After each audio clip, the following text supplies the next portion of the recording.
እግዚአብሔር ግን ወዳጆቹን የሚያሳድዱትን ሁሉ ይጠላል። በቃ ክርስቲያኖችን የሚያሳድድ ክርስቲያን አይወድም እግዚአብሔር። ንስሐ የማይገቡ ሰዎችም እንደዛው ናቸው፣ የእግዚአብሔር ጠላቶቹ ናቸው። እና አርዮስን 318 ሊቃውንት ከተለያዩ ዓለማት ሰብስቦ አልመከረም እግዚአብሔር ንስሐ እንዲገቡ። ሪፖርት በደረሰው ቁጥር ፊቱን የሚያዞርብን ፊቱን የሚያጠቁርብን አምላክ ነው እግዚአብሔር፣ የሚጠላን አምላክ ነው። እንደዛ እኮ አይደለም። እግዚአብሔር ግን አይኑ እንዳየ ጆሮው እንደሰማች የሚፈርድብን ይመስላቸው? ይልቁንም የሚጠላን መቼ እንደሆነ ታውቃላችሁ? ንስሐ መግባትን እምቢ ያልን ቀን ብቻ ነው። ለእግዚአብሔር ጠላቶቹ ነው። አሁን ልባችሁ መንፈሳዊ ነገር በፍጹም ሊይዝ አይችልም። ምክንያቱም ሌላ አውሬ ገብቶበታል። ቂምና በቀል የሚባል ሌላ አውሬ ገብቶበታል። የማይጠቅም ሀሳብ ይዛችሁበታል በልባችሁ። እሱን ነው የምታመላል። እዚህ ተቀምጣችሁ እንኳን ስለ ሰፈሩ ሰው እኮ ነው የምታስቡት። እዚህ ተቀምጦ እኮ ሚስቱ ሌላ ቦታ ሄደ ከሆነ የማያምናት ከሆነ ስለ እሷ እያሰበ ነው። በምድር ላይ ስላልሰራችሁት ቤት እግዚአብሔርን ተጠያቂ ታደርጋላችሁ። ምድራዊ ድንኳናችሁን አፍርሶ እግዚአብሔር በሰማይ ቤት ቢሰራላችሁ አይሻላችሁ? ዛሬ ታይቶ ነገ የሚጠፋውን ሀብት ስላልሰጣችሁ ትጨነቃላችሁ። የሆነ ሰው እናንተን እንኳ ደውሎ አንተ እያለ ምን ልሆን ቢላችሁ አድርጋችሁለት እንኳን ባታውቁ ልታደርጉለት ተዘጋጃላችኋል። እግዚአብሔር ግን እያደረገልን ነው። ስለዚህ እንዲህ በሉ ወገኖቼ፣ ጠላት በተበረታታባችሁ ጊዜ፣ ተስፋ ሊያስቆርጣችሁ ጥረት እያደረገ ባያችሁት ጊዜ፣ ዲያብሎስ ልባችሁን ሊፈታው በተሟገታችሁ ጊዜ እንዲህ በሉ። በስመ አብ ወወልድ ወመንፈስ ቅዱስ አሐዱ አምላክ። ክቡር አባታችን መላከ ገነት ቆሞስ አባ ወልደ ትንሣኤ ባንቲገኝ የዚህ ታላቅ ገዳም ዋና አስተዳዳሪ፣ ክቡራን ሊቃውንተ ቤተ ክርስቲያን፣ የተወደዳችሁ እግዚአብሔር ቤተሰቦች፣ በልዩ ልዩ አገልግሎት እግዚአብሔርን የምታገለግሉ እግዚአብሔርን ደጅ የምትጠኑ ለመንግስቱ የተጠራችሁ ለርስቱ የተመረጣችሁ ሁላችሁም በአምላካችን በልዑል እግዚአብሔር ስም እንደምን ዋላችሁ? እንደምን ሰነበታችሁ? እንኳን አደረሳችሁ። ለዚህ ዕለት ለዚህ ሰዓት ያደረሰን የልጅነትን ጸጋ የሰጠን የደረበልን እንድናመልከው እንድንገዛለት የጠራን የሰበሰበን የአባቶቻችን አምላክ እግዚአብሔር ስለማይነገር ስጦታው ስሙ ለዘላለም የተመሰገነ ይሁን። በቀኜ ተቀመጥ በሚል ርዕስ የዛሬውን ትምህርት እንጀምራለን። የዳዊት መዝሙር 109 ወይም በቅንፍ 110 ቁጥር 1 ላይ የሚገኝ ቃል ነው። ሁላችሁም ይህን ቃል በሉት እስኪ በሉት። በቀኜ ምን በል ተቀመጥ። ዳዊት አባታችን በመንፈስ ቅዱስ ተቃኝቶ ስለ ክርስቶስ እንደተናገረው ሊቃውንቱ ተርጉመውታል። በአብዛኛው ነገረ ክርስቶስ ላይ ትኩረት ላላደርግ እችላለሁ። ወደ ነገረ ክርስቲያን ወይም ነገረ ምዕመናን ልወርድ እችላለሁ። የሆነው ሆኖ ግን ሲታጠቡ ከራስ ነው አይደል የሚጀመረው? ትምህርትም የሚጀመረው ከክርስቶስ ነው። ምክንያቱም ከራስ የፈሰሰ ከእግር ደረሰ ይላሉ አባቶቻችን። እኛ ለክርስቶስ አካል ብልት ነን፣ ክርስቶስ ደግሞ ለእኛ ራስ ነው። ክርስቶስ እኛን መሰረተ፣ እኛን ጠራ፣ እኛን ሰበሰበ እንጂ እኛ ክርስቶስን አልጠራ ነው፣ እኛ ክርስቶስን አልመሰረት ነው። መሰረታችን ክርስቶስ ነው። ሕዋሳት ሁሉ በራስ እንደሚመሩ እንደሚተዳደሩ ምዕመናን ሁሉ ደግሞ በክርስቶስ ያምናሉ፣ በክርስቶስ ይመራሉ። ያለ ክርስቶስ ሰብሳቢ የላቸውም፣ ሕይወትም የላቸውም። ራስ ከሌለ ሕዋሳት ሕያዋን ሆነው እንደማይኖሩ ሁሉ ያለ ክርስቶስ ሕያው ሆና መቀጠል የምትችል ቤተ ክርስቲያንም የለችም። የተወለድነው ከክርስቶስ ጎን በፈሰሰ ማይገቡ ነው። ያደግነው የክርስቶስን ስጋና ደም እየተመገብን ነው። ጸንተን የኖርነው ከክርስቶስ የተነሳ መንፈስ ቅዱስን ስለተቀበልን ጸጋን የተሞላ ነው። ጸጋን ያገኘ ነው። ቤተ ክርስቲያን ጸጋን ያገኘችው በክርስቶስ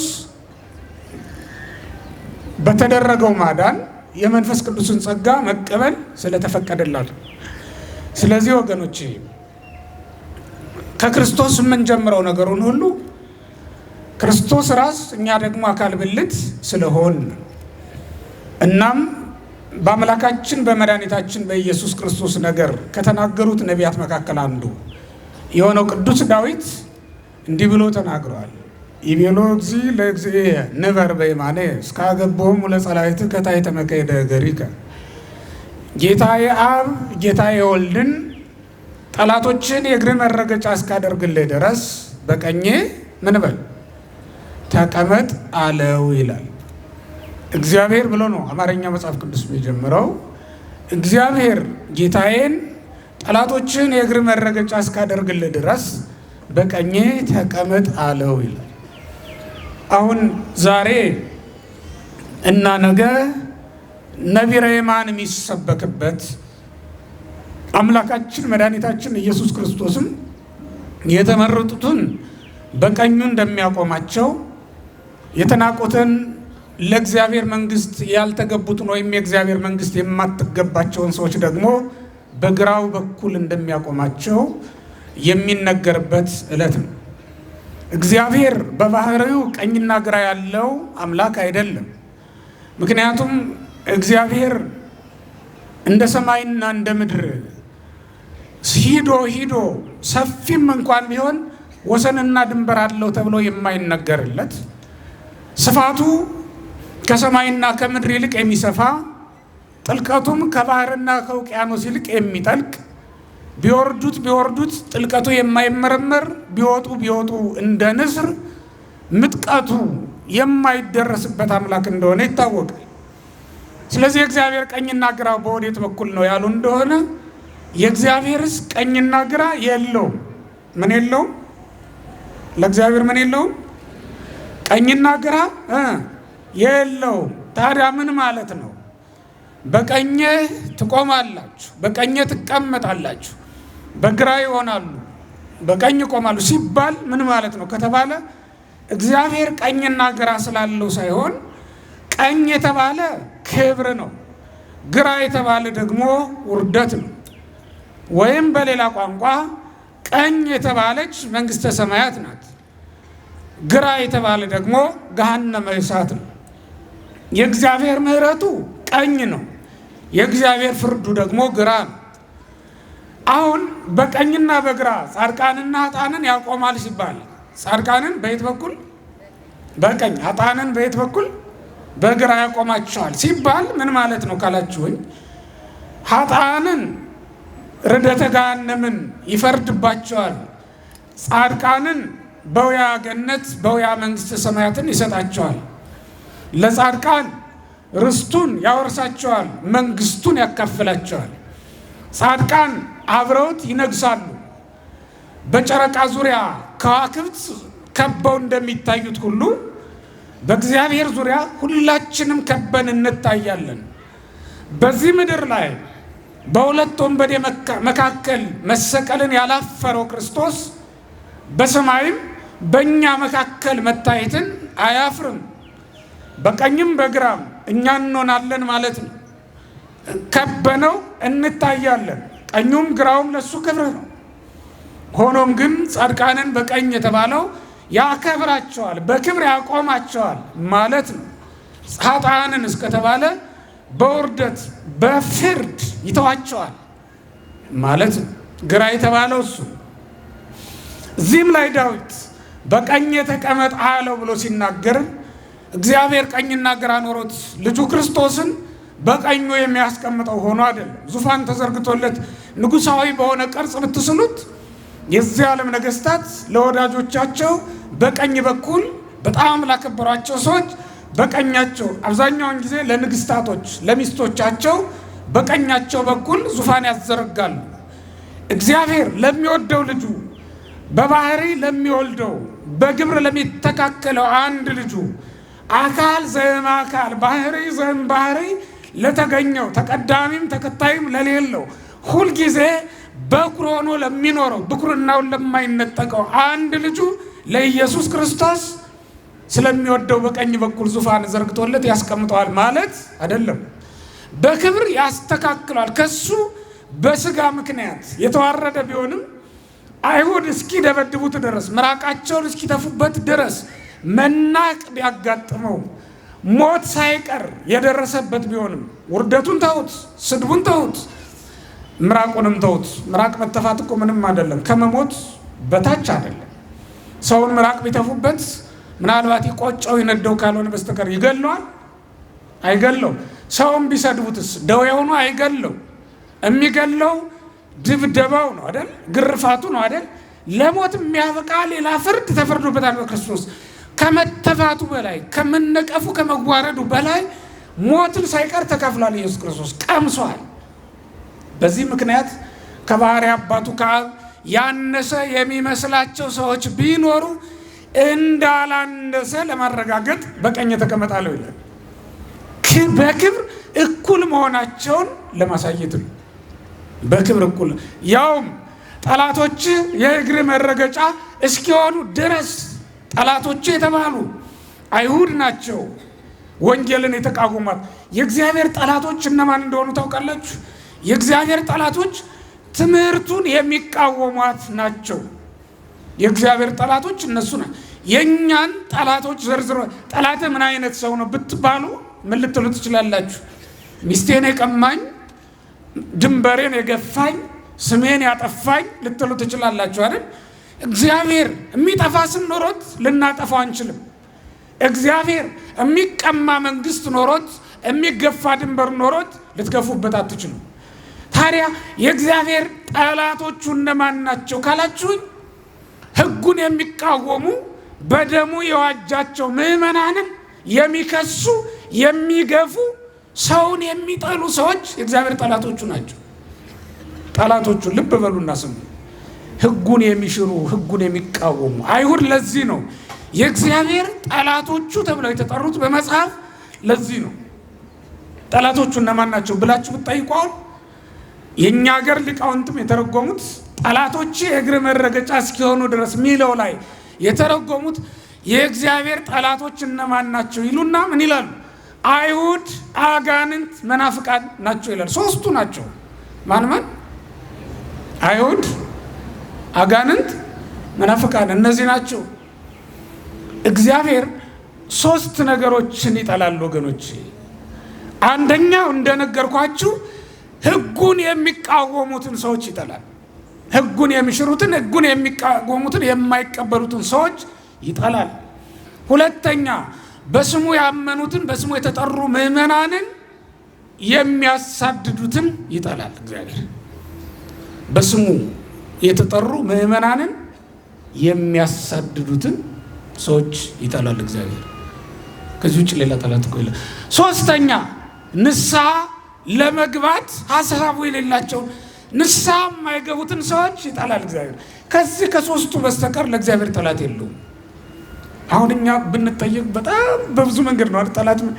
እንትናን እሺ ለምን ጠላው ብትባሉ አንድ ቀን የጎሪጥ አይቶኛል። እንትናን እሺ ለምን ጠላው ቢባል አንድ ቀን እኔን እያየ ሲስቅ አይቼዋለሁ ትላለች። እኛ ለመጥላት ጠላት ለማበጀት ምክንያታችን ብዙ ነው። እግዚአብሔር ግን ጠላቶቹ በስንት ይመደባሉ ነው ያልኳችሁ? በምን ምን የሚሉ? የመጀመሪያው ሕጉን ምን የሚሉ የማይቀበሉ፣ ሁለተኛ ምዕመናንን የሚያሳድዱ። በጠቅላላ ሰውን የሚጠላ ሰው እግዚአብሔር ይጠላል። በምን እንዳወቅ ንገረን ካላችሁኝ የሐዋርያት ሥራ ምዕራፍ 9 ቁጥር 5 ተመልከቱት። ቅዱስ ጳውሎስን ጌታ ተገልጦ ምንድን ነው ያለው? ለምን ምን ትለኛለህ? እስቲ ንገሩኝ። ለምን ታሳድደኛለህ? በሉ እስኪ። ማን ነው ያለው? ክርስቶስ አይደል? ማንን ስላሳደደ? ቅዱስ ጳውሎስ ምዕመናንን፣ ክርስቲያኖችን ስላሳደደ። አሁን በእውነት ክርስቲያን ወንድምህን እየጠላ እጸድቃለሁ ብለህ ስታስብ ትንሽ ክርስቲያን ወንድሞቻችን እህቶቻችንን እያሳደድን ክርስቶስን አልተቃወምነውም ብንል ውሸት አይሆንብንም? በእውነት ክርስቲያን ወንድሙን የሚጠላ ካህኑን፣ ምዕመኑን እየጠላ እያሳደደ ክርስቶስን እወደዋለሁ ማለት ነውር አይደለም? ሐሰት አይሆንብንም? ኑሯችን፣ ሕይወታችን በሃይማኖት አንድ የሆንኛ መጠላላት ነበረብን። እንኳን በሃይማኖት የሚመስሏችሁም በእውነት ሰው የሆነውን ሁሉ የእግዚአብሔር ሥራ ስለሆነ ልታከብሩት ልትወዱት አይገባም? የምትወዱት አምላክ የእጆቹ ሥራ የሆኑትን ሁሉ ማክበር አይገባም ነበር? ግን እኛ እንደዛ አይደለንም። የጠላቶቻችን ብዛታቸው የምንጠላበት መስፈርቱ መብዛቱ። እግዚአብሔር ግን ወዳጆቹን የሚያሳድዱትን ሁሉ ይጠላል። በቃ ክርስቲያኖችን የሚያሳድድ ክርስቲያን አይወድም እግዚአብሔር። ጸሎታችን ፊቱ ላይ መድረስ ያልቻለው ለዚህ ነው። መባችን፣ ጸሎታችን፣ ምጽዋታችን ያልተሰማው ያላረገው ለዚህ ነው። እርስ በርስ መዋደድ ስለሌለም። ስለዚህ ወገኖቼ እኛ በእግዚአብሔር ፊት ጠላት ተብለን እንዳንሰየም የእግሩ መረገጫ እስክንሆን ድረስ ድል መነሳት እንዳይመጣብን እርስ በርሳችን መዋደድን ገንዘብ ልናደርግ ይገባናል። ንስሐ የማይገቡ ሰዎችም እንደዛው ናቸው። የእግዚአብሔር ጠላቶቹ ናቸው። አሁን መናፍቃን ብለን ስናነሳ ንስሐ ቢገቡ እና አርዮስን 318 ሊቃውንት ከተለያዩ ዓለማት ሰብስቦ አልመከረም እግዚአብሔር ንስሐ እንዲገቡ። አንድ መምህር አስተማራቸው፣ ጓደኛ መከራቸው፣ አልሰሙም። የአካባቢው አባቶች ጳጳሳት አወገዟቸው፣ አልተመለሱም። በዛ ሁሉ ባይመለሱ ከተለያዩ ዓለማት ከሮም የመጣ ጳጳስ አለ፣ ከኢየሩሳሌም የመጣ አለ፣ ከእስክንድርያ ይሄዳል። በሌላ አነጋገር ከአውሮፓ፣ ከአፍሪካ፣ ከመካከለኛው ምስራቅ የተሰበሰቡ ጳጳሳት ናቸው የመከሯቸው። የተሰበሰቡ አባቶች ናቸው የመከሯቸው። እዚያ ላይ የተገኙ ደግሞ በጣም ቅዱሳን አባቶች ናቸው። ስለ ክርስቶስ ዋጋ የከፈሉ ቅዱሳን ናቸው። እነዚያ ሁሉ መከሯቸው ያልተመለሱ ናቸው። እግዚአብሔር የሚጠላው እንዲህ አይነቱን ሰው ነው። አየው፣ ኃጢአት ስለሰራ በየቀኑ እግዚአብሔር ስላንተ ሪፖርት ስለደረሰው ፊቱን የሚያዞርብህ ይመስላል? ጠባቂ መልአክ ሂዶ ሪፖርት አድርጎ በቃ በእግዚአብሔር ፊት የተናቀ የተጠላ ነህ ብሎ የሚያሳጣህ የሚያካስስ ነው የሚመስልህ? እግዚአብሔር እንዲህ አይነት አምላክ ነው? ሪፖርት በደረሰው ቁጥር ፊቱን የሚያዞርብን ፊቱን የሚያጠቁርብን አምላክ ነው እግዚአብሔር? የሚጠላን አምላክ ነው? እንደዚያ እኮ አይደለም። አሁን እናንተ ስለ ልጆቻችሁ ውጭ አምሽተው ሲመጡ አንድ ነገር ቀድሞ መረጃው ከደረሳችሁ ተኮፍሳችሁ ነው የምትቆያቸው። ሚስትማ ከሆነች አለቀላት። እንደው ከዚያ ከእንተኔ ጋር መጓዝ ሻይ መጠጣት አብዝታለች፣ አሁንም ከእሱ ጋር ናት ተብሎ ቴክስት ከደረሰ አታስገባትም ቤት። ወይም ደግሞ ትልቁን ጋቢ አውጥተህ ለብሰህ ተኮፍሰህ ተራራክለህ ትጠብቃታለህ ማለት ነው። ምን ሆነሃል ዛሬ ካለች አለቀላት። ምን ሆናለሁ ይላል ማለት ነው። እሷም ልክ እንደዛው። እንደው ሪፖርት እንኳን ሲደርሰን እናጣራ አንልም። የጠላት ወሬ ሊሆን ይችላል ብለን አንገምትም። እግዚአብሔር ግን ዓይኑ እንዳየ ጆሮው እንደሰማች የሚፈርድብን ይመስላችኋል? ይልቁንም የሚጠላን መቼ እንደሆነ ታውቃላችሁ? ንስሐ መግባትን እምቢ ያልን ቀን ብቻ ነው። ለእግዚአብሔር ጠላቶቹ ምን ያደርጋል ንስሐ ካላችሁ ብቻ ነው። ካህን ፊት መድረስ ነውር መስሎ ውርደት መስሎ ከታያችሁ ብቻ ነው እግዚአብሔር የሚጠላው እሱን ነው ወገኖቼ። ንስሐ ከማይገባ ሰው በስተቀር በእግዚአብሔር ፊት አስቀያሚ ሰው የለም ማንም። ሁላችንም የመጣ ነው በቃ ለመዳን ካለም ፍላጎት የተነሳ እንደሆነ እግዚአብሔር ይረዳል። ለዚህ ነው በቤቱ ወደ እጁ አገልጋይ አድርጎ ያስቀመጠን እንጂ ትናንት እኮ ሌላ ታሪክ ነው የነበረን። ሁላችንም ትናንት እኮ ምናምንቴዎች ነበርን፣ ዛሬም እንደዛው ነን። ግን የመዳን ተስፋ አለን። አየው መጻጉዕ ስንት ዓመት ነው የተቀመጠው እዛ? ይህን ያክል ዘመን ተስፋ ሳይቆርጥ እዚያ ተቀምጧል። እኛ ይህን ያክል እንኳን ዘመን መቆየት ቢኖርብን አሁንም እዛው ተኝተን እንጠብቀዋለን። ማን እስኪፈውሰን? እግዚአብሔር እስኪፈውሰን። ሌላ ጠላት የለውም እግዚአብሔር። እግዚአብሔር የሚጠላውን ሀሳብ ሁሉ ከልባችን ያስወግድልን። አሁን ጠላቶችን የእግር መረገጫ እስካደርግልህ ድረስ በቀኝ ተቀመጥ አለው ነው ኢየሱስ ክርስቶስን። ወገኖቼ ለጻድቃን ሊነግስላቸው ለጻድቃን ሊታይላቸው ለክርስቶስ ይገባዋል። ለምን? ክርስቶስ የቤተ ክርስቲያን ራስ ነው። ራስ ባለበት ሁሉ ሕዋሳት ይሰበሰባሉ። ጎጆ ስትሰሩ እንኳን የምን መግቢያ ነው የምትሉት? የእግር ማስገቢያ ነው የምትሉት? የራስ ማስገቢያ የራስ ማስገቢያ። ራስ ባለበት ምን ስላለ? ሕዋሳት ስላሉ። ቶሎ ብሎ ሰው መብረቅ እንኳን ቢሰማ የመብረቅ ድምጽ ቢሰማ ቶሎ ብሎ ምኑን ይይዛል? ንገሩኝ፣ ምኑን ይይዛል? ራሱን ይይዛል አይደል?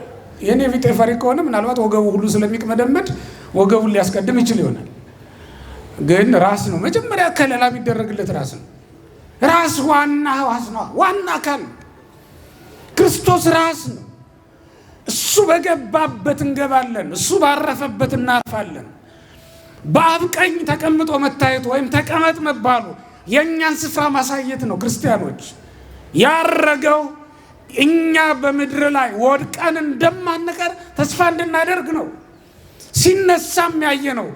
ከትንሣኤ በኋላ 40 ቀን ለእኛ የታየው በመካከላችን የተመላለሰው እምነታችን ከንቱ እንዳልሆነ ሊያስረግጥልን ነው።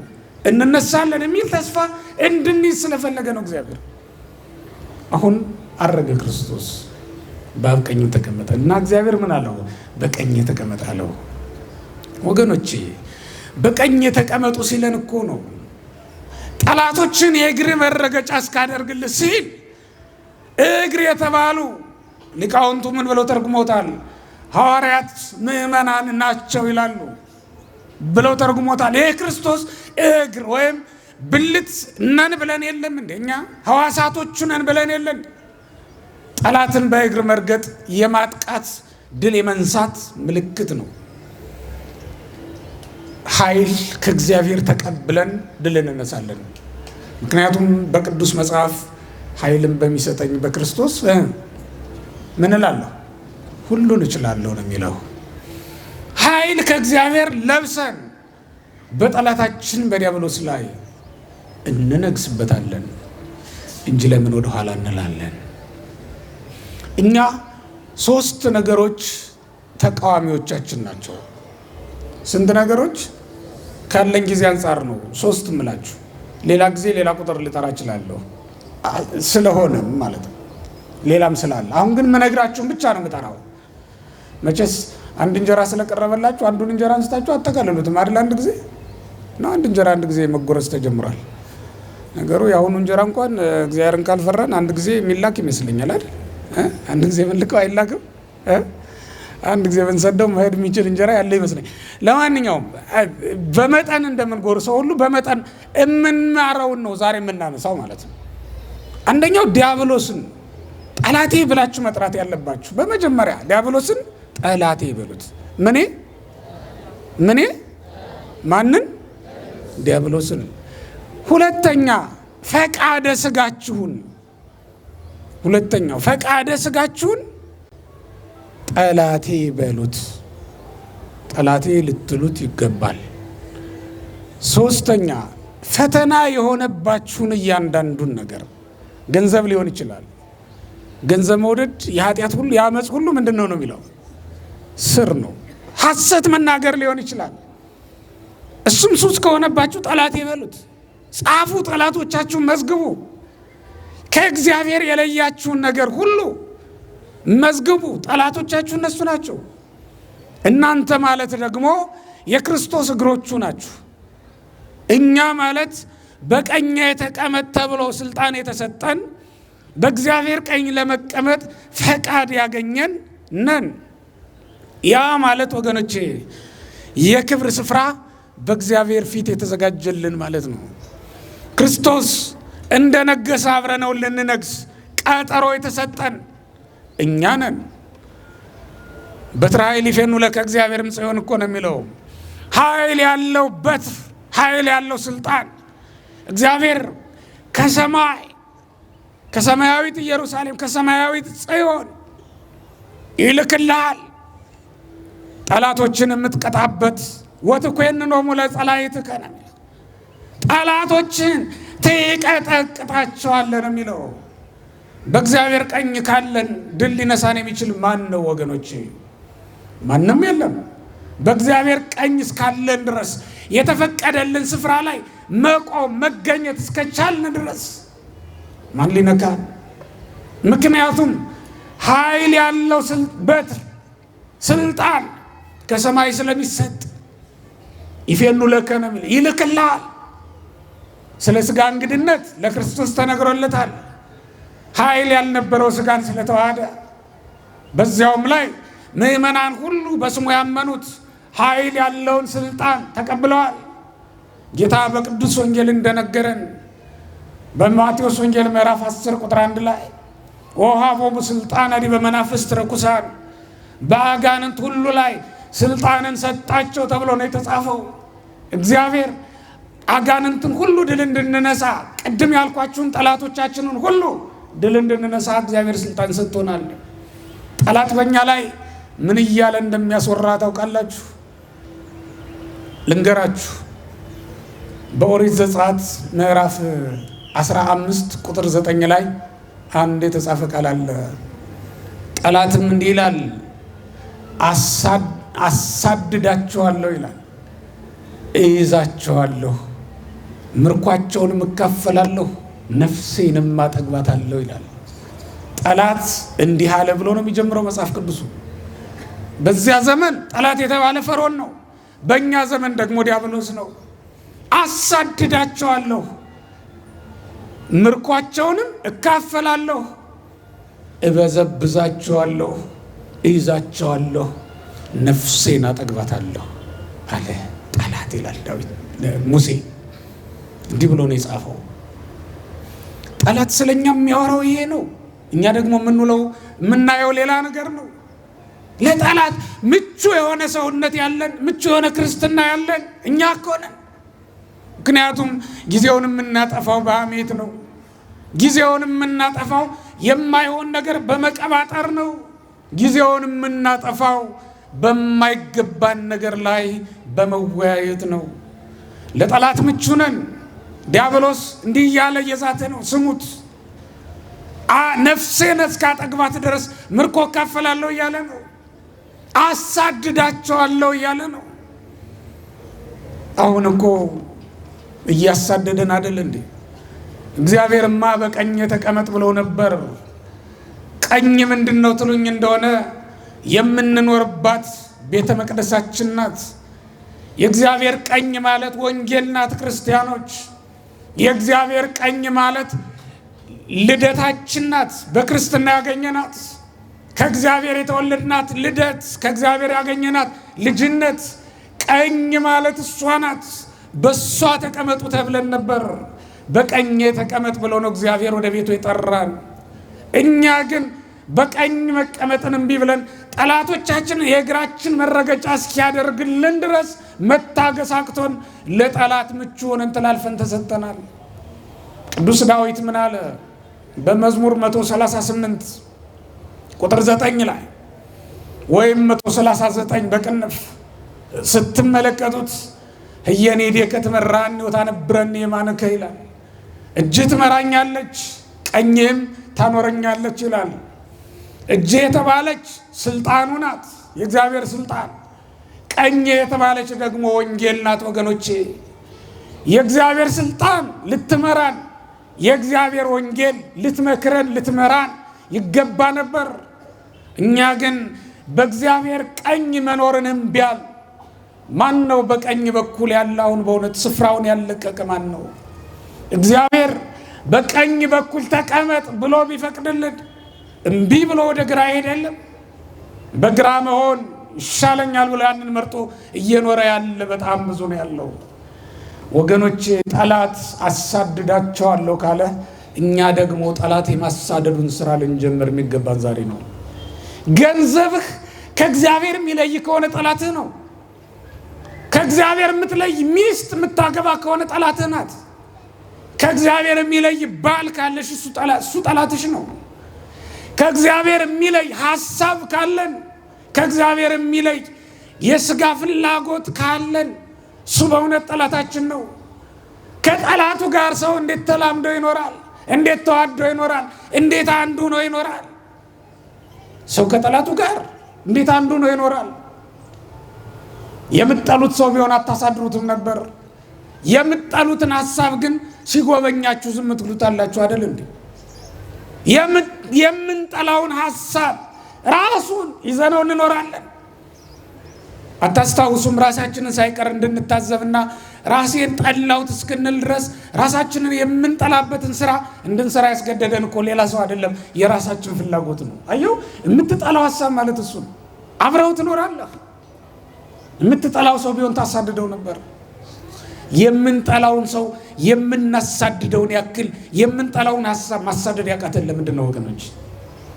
እግዚአብሔር ኃይል ከሰማይ ልክልሃለሁ፣ ጠላትህን የእግር መረገጫ አደርግልሃለሁ ነው ያለው እግዚአብሔር። ስለዚህ አንተ በቀኝ ተቀመጥ። እኛ እኮ የሚጠበቅብን እሱ ነው፣ በቀኝ መኖር ነው። ምን አልኳችሁ? ቀኝ ምንድን ነው ያልኳችሁ? ወንጌል ናት። ቀኝ ቤተ ክርስቲያን ናት። የእግዚአብሔር ቀኝ ማለት እሷ ናት። ጻድቃን የሚኖሩባት እሷ ናት። ስለዚህ ወገኖች በቀኝ መኖርን ልንተው አይገባም። እግዚአብሔር ፈቅዶልናል። አሁን በቀኝ ነው ያለነው። እግዚአብሔር በቀኝ አኖሮናል፣ ሾሞናል። በተሾምነው ሹመት ባስቀመጠን መቀመጥ፣ ባኖረን መኖር፣ ልክ መኖር ይገባናል። ከዚያ መውረድ አይገባም። እግዚአብሔር ወደ ያዕቆብ መሰላል ይዞን እየወጣ እኛ ከመሰላሉ መውረድ እንዴት እንፈልጋለን ወገኖች? እንዴት እንፈልጋለን? እግዚአብሔር በመርከብ አድርጎ እያሻገረን ከመርከቡ መውረድ ለምን እንፈልጋለን? ጠላት በባህር ውስጥ አድብቶ እየጠበቀን እያለ እያወቅን እንዴት ለጠላት እጃችን እናሳርገው? ያደረገንም እንደሆነ ታውቃላችሁ። ጠላት የሚያሳድደንን ጠላት ትተን የማይጎዳን ጠላት ላይ ትኩረት እያደረግን ስለሆነ ኃይል አባክነናል። ምን አለፋችሁ? ክርስትና እኮ ጦርነት ነው። ኃይል አታባክኑ እንዴ! የሰው ነገር ስታብሰለስሉ ልባችሁ ወደዚያ ሄዶ የእግዚአብሔርን ቃል ትረሱታላችሁ። ያስተማርናችሁን ትምህርት እቤት ሳታደርሱ ትዘነጉታላችሁ። ያነበባችሁትን ትረሱታላችሁ። ስለዚህ ጥያቄ ሁሉ ምን ይላል? እንዲያውም እማራለሁ፣ እሰማለሁ፣ አነባለሁ ግን እረሳለሁ የሚል ሰው ታገኛላችሁ። በልብ የሰው ነገር አንጠልጥለህ እየዋልክ እንዴት የእግዚአብሔርን ቃል ልትሸክም ትችላለህ? ሊሆን እኮ አይችልም። ልታገኙ አትችሉም። እንደዛ የዘረጋችሁት ወጥመድ ላይ እናንተ የዘረጋችሁት ቆቅ ለማጥመድ ነበር፣ ግን ቀድሞ ጦጣ ገባበት። እናንተ ግን ምን አትፈልጉም? ምን አትፈልጉም? እየሰማችሁ ነው? ማርያም እየሰማችሁ ነው? ኧረ ተው። ምን ገባበት ነው ያልኳችሁ? ወጥመድ አጠመዳችሁ። ምን ገባበት? ጦጣ ተጠመደ። ግን እናንተ ምንድን ነው የምትፈልጉት?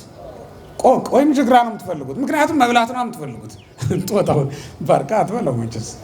ጦጣ የሚበላ ከመጣ ሽጠንም አንጨርሰው ነበር በእውነት። እንደ ሰዎችም አሳማ ነው መሰል እስካሁን የጀመሩ እንጂ ጦጣ አልጀመሩም መሰል። ለነገሩ ጦጣ መሸጥ ቢጀመር እኔ ነኝ የምከብረው። በዚህ በታች በዚህ በቆላው እኔ አጠገብ ብዙ ጦጣ ነው ያለው። አሁን እንደዛ ከሆነ ወጥመዱ ምን ሆኗል ማለት ነው? ከዚህ በኋላ ጦጣውን ፈታችሁ ካለቀቃችሁት ወጥመዱ የፈለጋችሁትን ነገር መልሶ ሊያጠምድ ይችላል። ልባችሁ ቃል እግዚአብሔር ማጥመድ ያልቻለ ለዚህ ነው። ተመልከቱ። አሁን ልባችሁ መንፈሳዊ ነገር በፍጹም ሊይዝ አይችልም። ምክንያቱም ሌላ አውሬ ገብቶበታል። ቂምና በቀል የሚባል ሌላ አውሬ ገብቶበታል። የማይጠቅም ሐሳብ ይዛችሁበታል በልባችሁ። እሱን ነው የምታመላል። እዚህ ተቀምጣችሁ እንኳን ስለ ሰፈሩ ሰው እኮ ነው የምታስቡት። እዚህ ተቀምጦ የሚያስብ ሰው አለ። ስለዚያ እዚህ ተቀምጦ እኮ ሚስቱ ሌላ ቦታ ሄደ ከሆነ የማያምናት ከሆነ ስለ እሷ እያሰበ ነው። እዚህ ተቀምጣ ሌላ ነገር እያሰበች ነው። ስለ ቤቷ ጣጣ እያሰበች ነው። ልባችን ውስጥ ሌሎች ሀሳቦች ቦታውን ከያዙት ምን ጥቅም አለው? እንዴት የእግዚአብሔር ቃል በእኛ ልብ ውስጥ ሊኖር ይችላል ብላችሁ ታስባላችሁ? የእግዚአብሔር ቃል እኮ በእኛ ልብ ውስጥ መኖር የሚችለው ልባችንን ንጹህ ማድረግ ስንችል ነው። እንቀድሰው፣ ልባችን ለእግዚአብሔር እንተው፣ ቦታ እንስጠው። ያን ጊዜ እግዚአብሔር ምን ያደርጋል? ኃይል ለእኛ ከሰማይ ልኮ በገባው ቃል መሰረት። ይሄ እኮ ቃል ኪዳን ነው።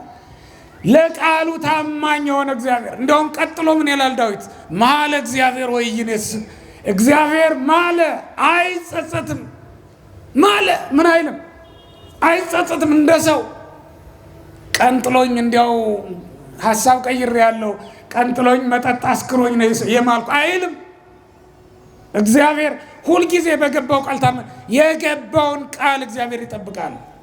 እኛን ይረዳ ዘንድ ጠላቶቻችን የእግራችን መረገጫ እስኪያደርግልን ድረስ እግዚአብሔር የታመነ አምላክ ነው። ስለዚህ እኛ በመጀመሪያ ለቃሉ መታመን ይኖርብናል። በቀኝ መኖርን አጽንተን መጠበቅ ይገባናል። በቀኝ ተቀመጥ ነው የሚለው እግዚአብሔር። በቀኝ ኖር ነው ያለው እግዚአብሔር። በእውነት የሰጠንን ቦታ ተመልከቱት እንጂ ወገኖች፣ በምድር ላይ ስላልሰራችሁት ቤት እግዚአብሔርን ተጠያቂ ታደርጋላችሁ እንዴ? ምድራዊ ድንኳናችሁን አፍርሶ እግዚአብሔር በሰማይ ቤት ቢሰራላችሁ አይሻላችሁ? እግዚአብሔር በምድር ላይ ዛሬ ታይቶ ነገ የሚጠፋውን ሀብት ስላልሰጣችሁ ትጨነቃላችሁ? በእውነት እግዚአብሔር የማይቋርጥ ምንጭ አፍልቆላችሁ ጤዛውን በማለዳ ታይቶ ከጓሯችሁ የነበረውን ጤዛ ፀሐይ ስትወጣ ረግፎ ብታገኙት ስለረገፈው ጤዛ ታሙታላችሁ? እግዚአብሔር ውቅያኖስን ሰጥቶን በጤዛ ምክንያት እንጠረጥረዋለን፣ እናመዋለን። የሆነው እኮ እንደዚያ ነው።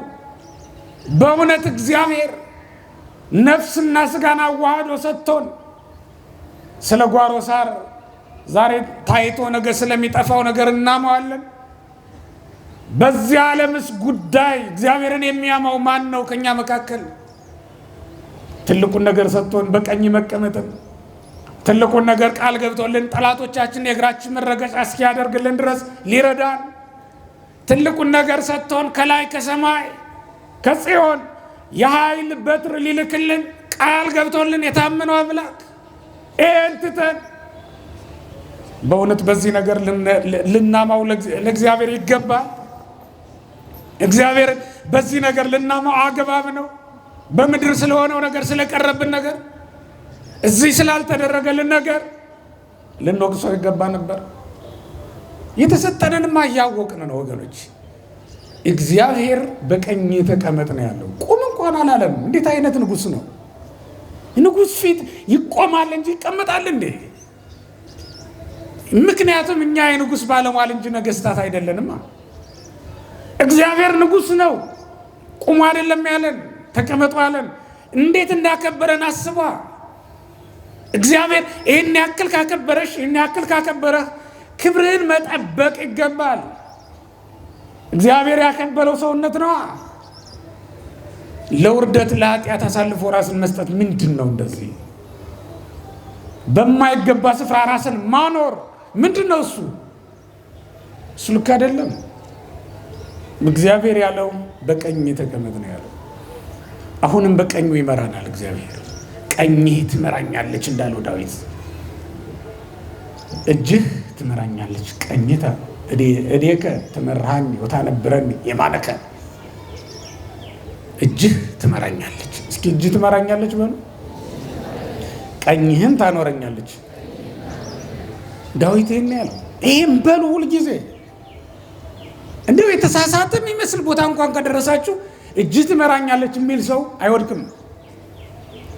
ቀኝህም ታኖረኛለች የሚል ሰው አይወድቅም። የሆነ ሰው እናንተን እንኳን ደውሎ አንተ እያለ ምን ልሆን ቢላችሁ አድርጋችሁለት እንኳን ባታውቁ ልታደርጉለት ተዘጋጃላችሁ አይደል? አንተ እያለ እኔ ምን ሊደርስብኝ ምን ሊገጥመኝ ቢላችሁ የሆነ ሰው ስትደውሉለት ሌላ ቀን አይዞህ ከጎንህ ነኝ ማለታችሁ አይቀርም። እግዚአብሔር ግን እያደረገልን ነው። ስለዚህ እንዲህ በሉ ወገኖቼ፣ ጠላት በተበረታታባችሁ ጊዜ፣ ተስፋ ሊያስቆርጣችሁ ጥረት እያደረገ ባያችሁት ጊዜ፣ ዲያብሎስ ልባችሁን ሊፈታው በተሟገታችሁ ጊዜ እንዲህ በሉ፣ እጅህ ትመራኛለች ቀኝህም ታኖረኛለች በሉ። አንተ ታውቃለህ፣ እጅህ ትመራኛለች ቀኝህም ታኖረኛለች። የማን እጅ? የማን ቀኝ? መኖሪያችንም በቀኝ በኩል ነው። ምክንያቱም በቀኝ ምን በል ስላለ፣ ተቀመጥ ስላለ። ሁላችንንም እግዚአብሔር አምላካችን በቀኝ ለመኖር የበቃን ያድርገን።